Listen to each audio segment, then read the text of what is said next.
Once Meredith and I moved into our shiny new Airstream that you see here and got out onto the road, we decided that we're at our best as a team when we split our responsibilities based on our strengths and preferences. For example, I do a lot of the driving when we're towing and going on long trips because, frankly, I enjoy driving a lot more than she does. But she's a much better navigator because she gives clearer directions than I do. I just say, let's keep going, that way ish. Apparently, that's not good. In our business, I tend to be the big picture thinker with lots of big ideas and have a sense of the direction I want to go for the next 3, 4, 5 years. While Meredith has a much better command of the details of the day to day. A great example of this is for the Make It Happen tour that we're on right now. I selected kind of the general route of where I wanted to go, kind of pulled out a map and drew a circle and said, these are the kinds of places I want to see. And then Meredith takes that map and says, okay, let me execute on that and find all of the different campsites that we're going to actually stay at so we have a place to sleep at night. I love playing with all the maps. Meredith loves doing all of the research. It's a great marriage that way. But sometimes her love of research backfires on her. When she starts looking up all the potential campgrounds that we could stay in a particular place, she tends to fall way, way, way down a rabbit hole. Instead of simply booking the place that looks pretty convenient, has all of the amenities that we need, like I would do, Meredith keeps on looking up other campgrounds, just in case. Why? Because Meredith has some serious FOBO. Now, just about everybody's heard of the term FOMO or the fear of missing out.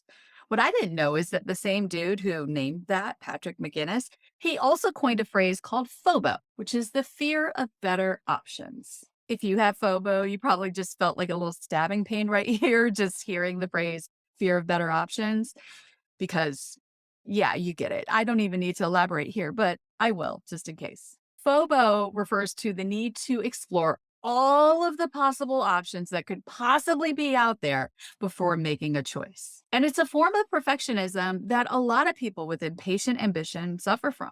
Now you might be thinking, what's the harm? Isn't it good to explore your options before making a decision? Isn't that what smart and responsible people do? Again, I'm married to somebody teeming with FOBO, so I can kind of read your mind on this one. Well, it all depends on the stakes of the decision in front of you. So let me unpack that a little bit. Meredith wants to make sure that we have a great stay at whatever place we end up staying. Honestly, our list of requirements for a great campsite are pretty basic. Is it safe? Does it have power, water, sewer?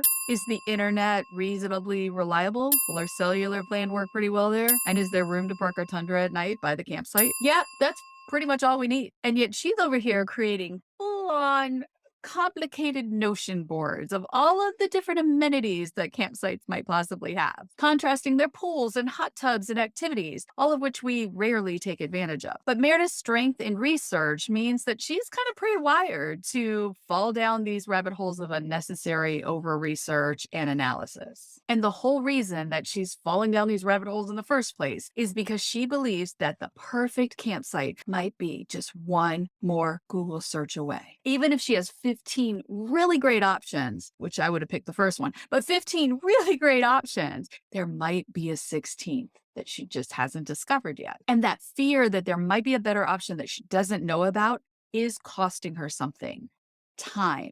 And lots of it. By the way, I totally have Meredith's permission to poke fun at her over here on YouTube about her research rabbit hole tendencies, just in case you're worried about my marriage right now. The reason that this is really a problem is because all of this time that she's spending is on a low stakes decision, one that doesn't matter all that much. There's a massive difference between choosing a place to park the Airstream for 1 week while we're in Maine and, say, choosing a place to live when you're buying your first house. The stakes are dramatically different. But if you experience FOBO on the regular, you probably don't even realize that you are looking at these low stakes decisions with the same fervor that you would a high stakes decision. And I see this all the time, specifically with entrepreneurs and freelancers who are in my Make It Happen community. Every decision is treated with that same level of gravitas. Even things as small as what should the price be or what should the color be in this new logo I'm making? I mean, how many times have you held yourself back from making a decision because you're just worried there might be some other possibility that you haven't found underneath a rock somewhere? The good news is that the solution to your FOBO tendencies is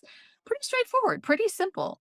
Not easy, mind you, but Pretty straightforward. First, you simply need to become aware of your FOBO tendencies. If you're researching and then researching and still researching and not making any choices, pause and catch yourself and then ask yourself, is this a low stakes decision or a high stakes decision? If it's a high stakes decision, like say the next city you want to relocate to and start your life over again in, then by all means, take your time, do some more research, really look at a few options, really explore the possibilities. It's high stakes. Makes sense to me. But if it's low stakes, like say, where should we have brunch this Sunday? By all means, just pick two or three and then flip a coin. By simply recognizing that it's low stakes, it can help you put a cap on the number of possibilities you're going to explore and then make a choice. Because, next Sunday you can go to brunch again. In entrepreneurship, a high stakes decision might be, what business model do I want to adopt for my business? It's a pretty big deal, and learning about that makes a lot of sense to me. And doing a little bit of research of options makes a lot of sense to me to a point. But a low stakes decision might be whether or not to include a Facebook group in your new membership. It's not that big a deal. You can decide to add it later or take it away later. You get to make those decisions. Those are the kinds of things where the fear of better options, the fear of, oh, but should it be on Circle or should it be on Mighty Network? Should it be, can make us just crazy and keep you from making a decision and moving forward in the first place. So start recognizing your FOBO and shorten the amount of time that you perseverate between all of the different options, looking for the possibility of a better option out there, and just make a choice. Now, I have to give her credit. Meredith has been working really hard on her FOBO tendencies, specifically when it comes to finding these campsites. Now, when she finds a campground that meets all of our needs and is reasonably easy to get to from the highway that we're driving on, she just books it and moves on with her day. And now we have all of that time back to devote to things that matter more. Now it's your turn. Push yourself away from the Google machine the next time you find yourself swirling in a panic of FOBO. All I want you to do is raise your awareness to the fact that you have FOBO and you're worried about this, and shorten the amount of time you allow yourself to go there.